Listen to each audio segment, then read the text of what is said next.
افغانستان نزدیک 40 سال جنگ. تو این 40 سال خیلی از مردم جونشون از دست دادن، خیلی از مردم تو این زمان به دنیا اومدن، بچه دار شدن خودشون، خیلی از بچه ها، خیلی از مردم اصلا چیزی از به غیر از جنگ ندیدن.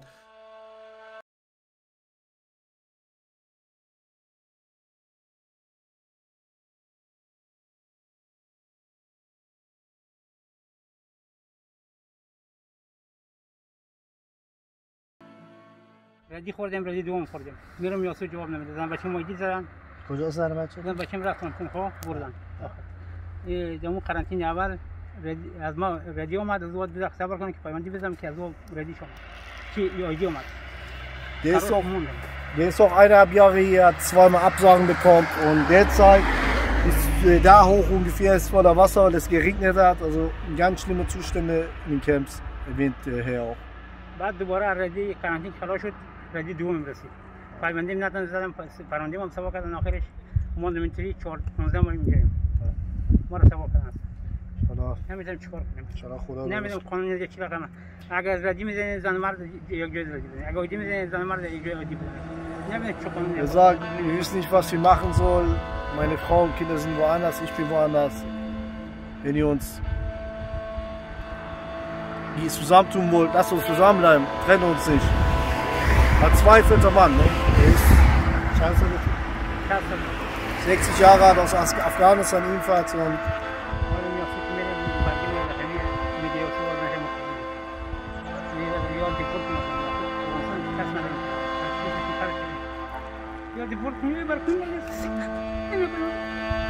er sagt, entweder schickt uns zurück nach Afghanistan, er hat kein Geld mehr, entweder schickt uns zurück oder lasst uns weiterziehen. خیلی سخته.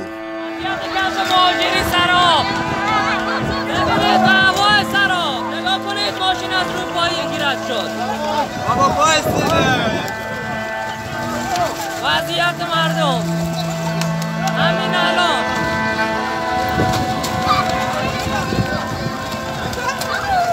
ببینید فقط سراب.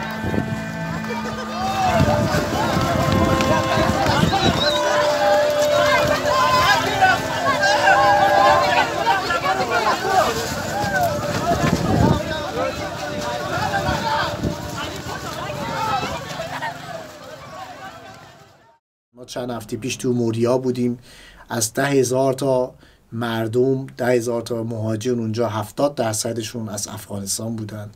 ما تا اونجایی که تونستیم کمک کردیم به اونا، به کل مردم.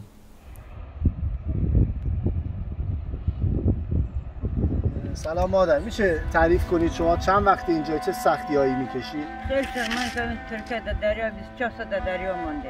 بله. باز نیست شب 2 بجه شب باز ما از دریا نجات داد. بعدن آمدیم تمام تا اینجا آب پر شد بودیم. بعدن آمدیم ما رو در دریا پیدا کرد. آرزمون زود کرد رفتن بیمارستان. 4 روز ماندیم لب دریا. بعد ما رو برد دکم. 45 روز ما قرنطینه بودیم. از اونجا قرنطینه باز 45 روز باز ما رو سوار موریا. موریا میگیم آمین خیمه داد. یک خیمه 10 نفر آمد نیست میگیم. باز دن رفت به یک دانه اشغال. باز اینجا خانی چور بگیریم. از دیگه بعدن ما را چند دل که ماندیم باز ما را چی داد؟ چی میگه؟ کانیکس داد. با بین کانیکس باز یک ماه بود ماندیم دیگه خدا کدام خانه خراب موریا را درد دیگه تمام چیز ما سوخت. تا دندان دسته دندانم کلا سوخت تا چیز خوردن نمیتونم. چند سالته مادر؟ سال من 70 سال. Sie ist 70 Jahre alt, hat einen schweren Weg übers Meer von Türkei hier 20 Stunden Wasser gefahren. Jetzt sieht ihre Schwierigkeiten, sie ist 70 Jahre alt. Bei ihm vorher in Moria haben sogar ihre Zähne, der hatte künstliche Zähne, die sind verbrannt worden. Und sie hat das sehr, sehr schwer und erzählt die ganze Geschichte. من یه فامیل خانواده از افغانستان آشنا شدم که بچه‌شون رو توی آب از دست دادن، بچه‌شون فوت کرد. واقعا قبل از این که بیاید مشورت کنید با کسایی که این راه ها رو اومدن. خیلی سخته تو که؟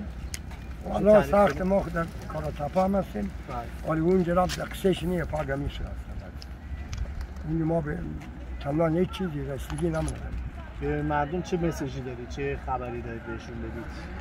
مردم دیدین دیگه مردم اینجا کنه هستن دیگه میخوام امام ساعت دیگه باشیم اینجا هم که هستیم کارا تپا هم آلی دیگه رسیدی موزیک سالوک موزیک آنجا اینجا جزیره میتلینی کمپ موریا تظاهرات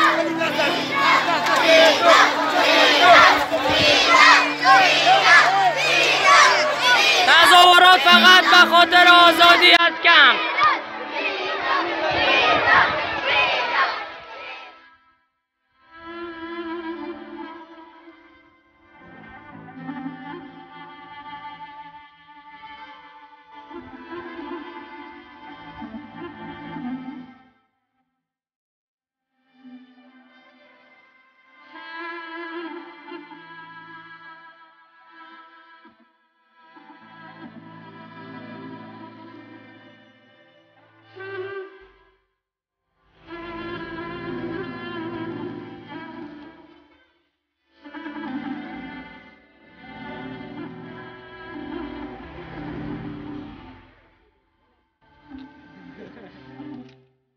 شما چند وقتی تو راهید؟ چند وقت الان تو راهید؟ ما یک سال و یک ماه اینجا چند سالتونه؟ 65. Ausstellen nicht. Sie ist 65 Jahre alt und ist seit 1,5 Jahren unterwegs auf der Flucht, inklusive die Kinder.